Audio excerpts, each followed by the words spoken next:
Welcome to the Plato Paradigm, a paradigm shift in reading Plato's dialogues. Episode 92, Meno 76d to 77a.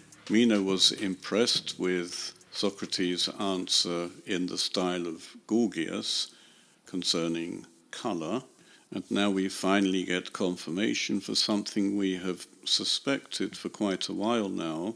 Socrates says, "Issos garsoi katasunethe eretai."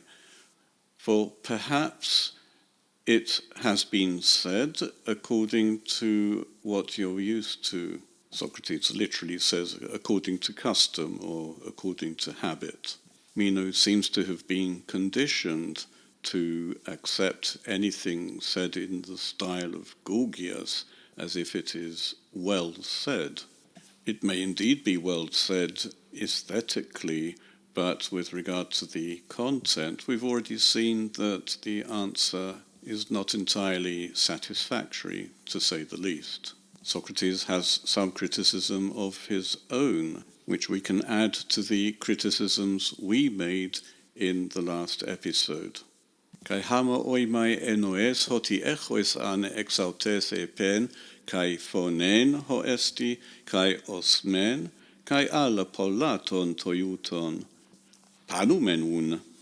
You notice at once, I suppose, that you would be able to say from this answer also voice, what it is, and smell, and many others of such things.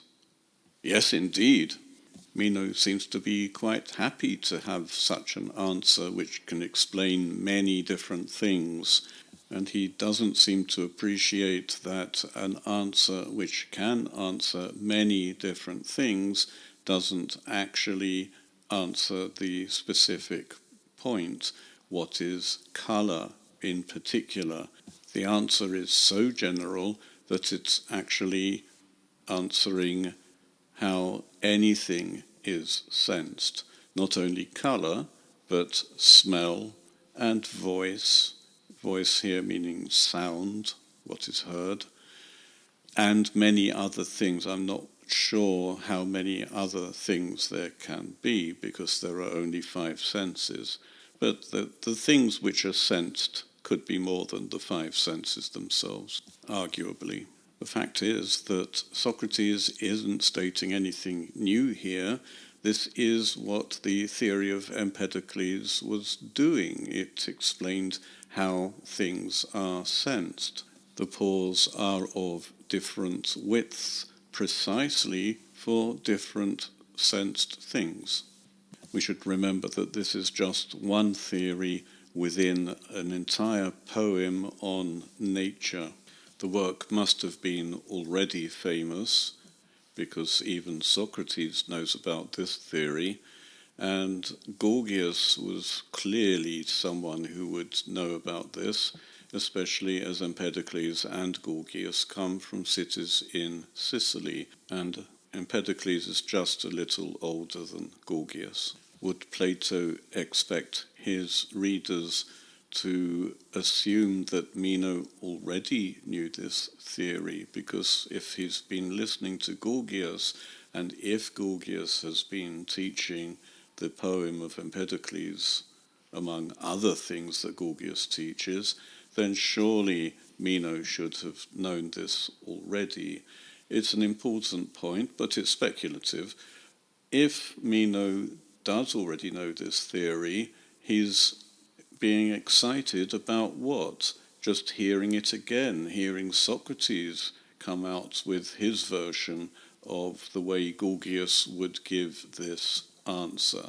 The way Meno blithely agrees with Socrates that this theory could explain a lot of things, not just colour, does indicate that he is familiar with this theory. Otherwise, he would have asked Socrates what he meant, and Socrates could have repeated the very same theory for smell and voice and many other such things. If this is the first time that Meno has heard this answer, would he not then ask Socrates for an explanation of smell and voice, now that Socrates has mentioned them as well.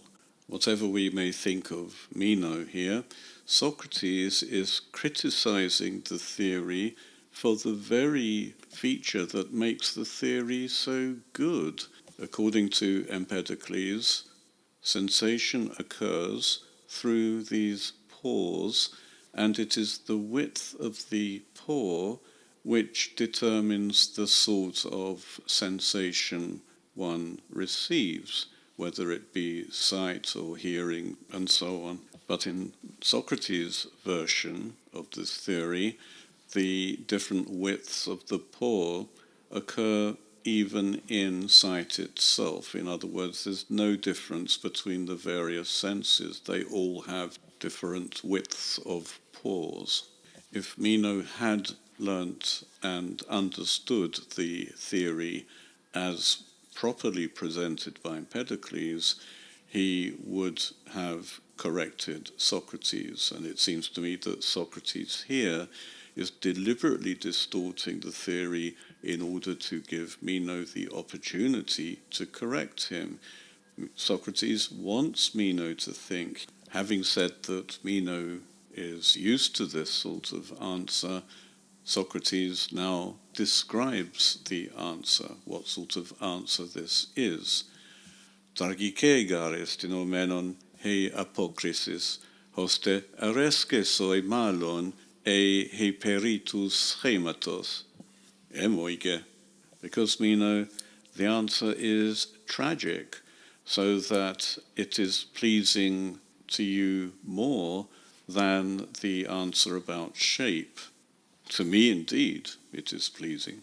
Al uk estin opai alexidemu hos ego emauton petho al ekene beltion. But it isn't, O son of Alexidemos, as I persuade myself, but that one is better. So Socrates is claiming that the answer in the style of Gorgias is tragic, while he thinks that the other answer about shape is better. And now we have a problem, and there's been a lot of speculation about the meaning of tragic in this context. The only way we could discover why one answer should be considered better than the other is, first of all, if we know which answers are involved. Socrates has deliberately, in my opinion, been vague about which answer about shape he's talking about. There were two answers about shape, and now he's only referring to one as if there was only one.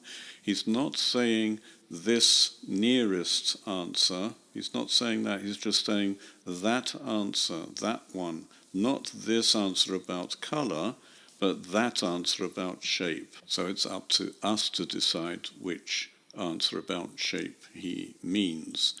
And this leads to a lot of possibilities, and there is a lot of speculation and debate in the secondary literature about the meaning of tragic. It seems to me that Meno prefers the answer about colour because of the style. It's in the style of Gorgias. It uses many of the rhetorical devices of the sophist which allow the person giving the answer to appear to be one who knows. In other words, a tragic answer is in a higher register than a normal answer. Socrates states a preference for one of the answers about shape, saying that it is better, and we may assume that he's not talking about style, but about content. As we have seen in terms of content, the first answer about shape is basically a mirror image of the answer about colour. Where there is shape, there is colour. Where there is colour, there is shape.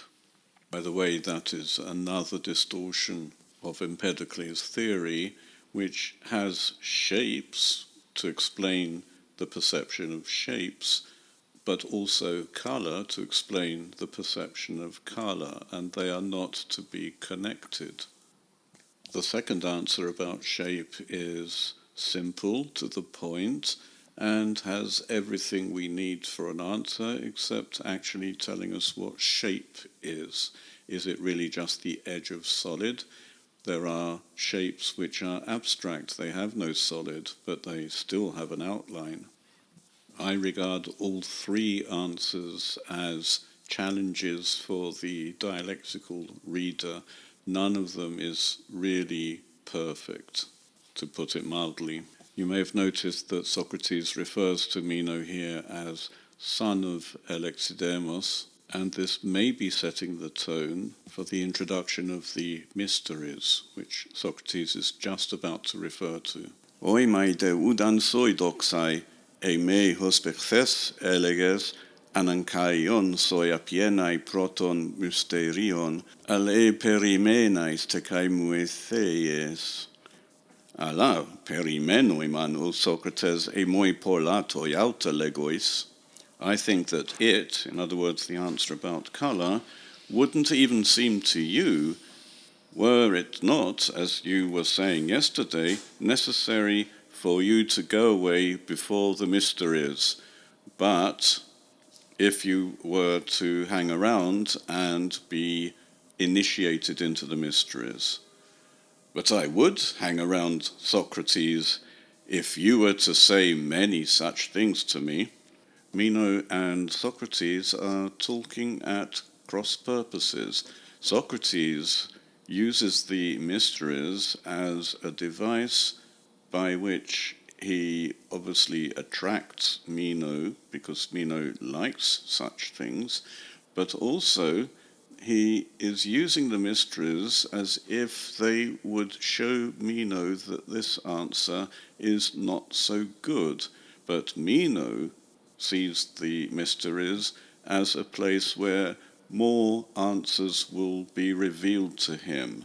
And indeed, the mysteries are more like the way Meno sees them than the way Socrates is presenting them.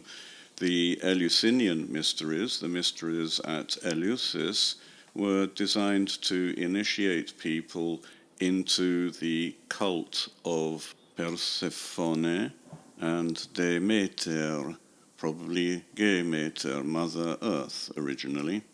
Eleusis was in Attica, to the north of Athens, and the annual mysteries initiated Attic citizens into the fertility and agricultural cult. Buried in Socrates' statement is the important point that Meno and Socrates were talking yesterday as well. This is an important point. It allows us to understand that Socrates already is familiar with Meno and his character. More on that next time.